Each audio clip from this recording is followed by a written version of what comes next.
مصروف مسلم خواتین کے لیے خاموش عبادت کے طریقے۔ ان کے اثرات بہت حیرت انگیز ہیں۔ اپنے گھر والوں کو کھانا کھلاتے وقت بسم اللہ کہنا عبادت ہے۔ رسول اللہ صلی اللہ علیہ وآلہ وسلم نے فرمایا، ہر نیکی صدقہ ہے۔ برتن دھوتے ہوئے الحمدللہ کہنا ذکر ہے۔ اللہ تعالیٰ فرماتا ہے، میرا ذکر کرو میں تمہیں یاد کروں گا۔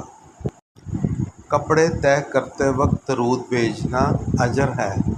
رسول اللہ صلی اللہ علیہ وآلہ وسلم نے فرمایا، جو مجھ پر ایک بار درود بھیجتا ہے اللہ اس پر 10 رحمتیں نازل فرماتا ہے۔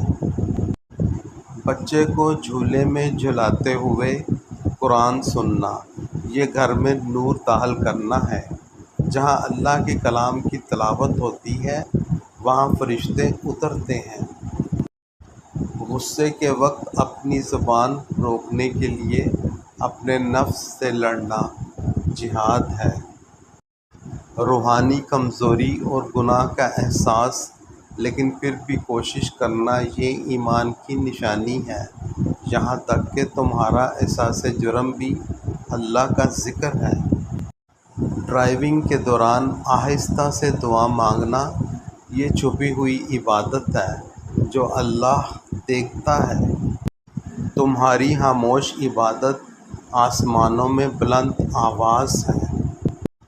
تم اللہ سے دور نہیں ہو، بس تھکی ہوئی ہو، اور وہ ہے اللطیف، سب سے زیادہ مہربان۔ کمنٹ میں سبحان اللہ لکھیں اور اس پوسٹ کو ہر اس عورت کے ساتھ شیئر کریں جو مصروف ہوتی ہے، تاکہ وہ بھی ان عبادات میں شامل ہو سکے۔